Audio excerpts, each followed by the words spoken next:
Saya setuju sih dengan sikap pemerintah meskipun ini terlambat ya, tapi tidak ada istilah, kata terlambat untuk maju karena memang dengan dampak, TikTok Shop itu saya beberapa bulan yang lalu juga sudah dimintain tanggapan, saya malah memberikan ide untuk, antara media sosial dengan e-commerce itu memang wajib dipisah gitu karena, di situ ada transaksi jual beli, pengawasannya kan juga kementeriannya beda, ya. Mhm. Apalagi kalau media sosial itu kan tidak semua pelaku UMKM tuh bisa waktunya tuh masuk gitu loh, Pak. Makanya kan, mereka akhirnya dampaknya kan luar biasa. Mereka yang jualannya offline, karena dia harus wajib hadir di tempat, dia tidak akan bisa menggunakan media itu.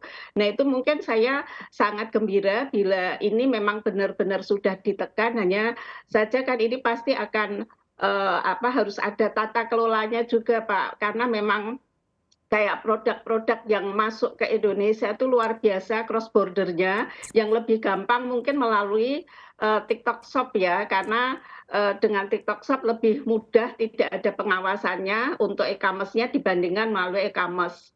Nah, yang membludak itu kan pakaian, Pak, konveksi. Nah, itu, nanti juga harus diantisipasi untuk di e-commerce sendiri, karena di e-commerce juga, ada peluang juga untuk cross border-nya ya.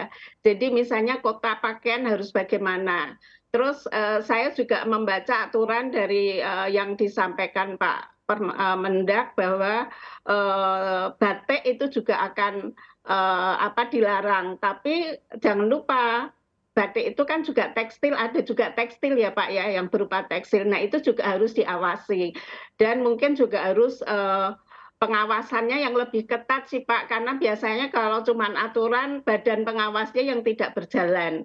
Itu mungkin yang harus diantisipasi dari, pemerintah, karena jujur, seminggu yang lalu juga saya telepon atau dihubungi oleh beberapa pedagang pasar juga Pak, mereka juga sangat resah gitu karena mereka jualannya itu udah macem-macem termasuk bahan segar gitu kan, jadi nggak termasuk bumbu-bumbu. Nah, itu kan juga meresahkan pelaku UMKM yang mikro dan ultra mikronya juga kena gitu. Nah, itu memang harus, cepat sih, tindakan pemerintah harus cepat diantisipasi dan kalau perlu ya pemilik dari TikTok-nya juga harus dipanggil, Pak, gitu. Mmm, Jadi betul-betul ada pemerintah yang memang masuk di situ untuk ngawasin gitu. Kalau oke. menurut saya itu, karena, UMKM memang sangat sangat rugi dengan kondisi itu.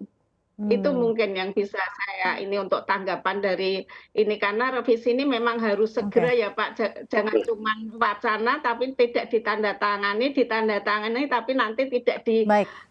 regulasinya tidak dijalankan gitu. Baik, Bu Terima Rini. kasih. Baik, Bu Rini, terima kasih. Jadi disambut dengan baik ya, oleh pelaku UMKM dan juga sudah langsung sampaikan kepada Pak Jerry, diapresiasi oleh pelaku UMKM. Nah, Pak Jerry, mungkin pertanyaannya tentu adalah mengenai sanksi, Pak. Kalau ke depannya akhirnya regulasi ini ditetapkan, namun ke depannya masih ada pihak-pihak yang melanggar, terutama mengenai, mereka yang menjual baju-baju impor, tekstil impor yang kita ketahui ini harganya jauh lebih murah gitu ya dibandingkan, produk-produk UMKM di Indonesia. Mmm, Masih banyak celah ya Pak, walaupun akhirnya nanti regulasi ditetapkan tentunya masih banyak celah, seperti apa Anda melihat sanksinya ke depannya Ya, dan antisipasi untuk ya, menutup celah tersebut Pak Jerry? baik.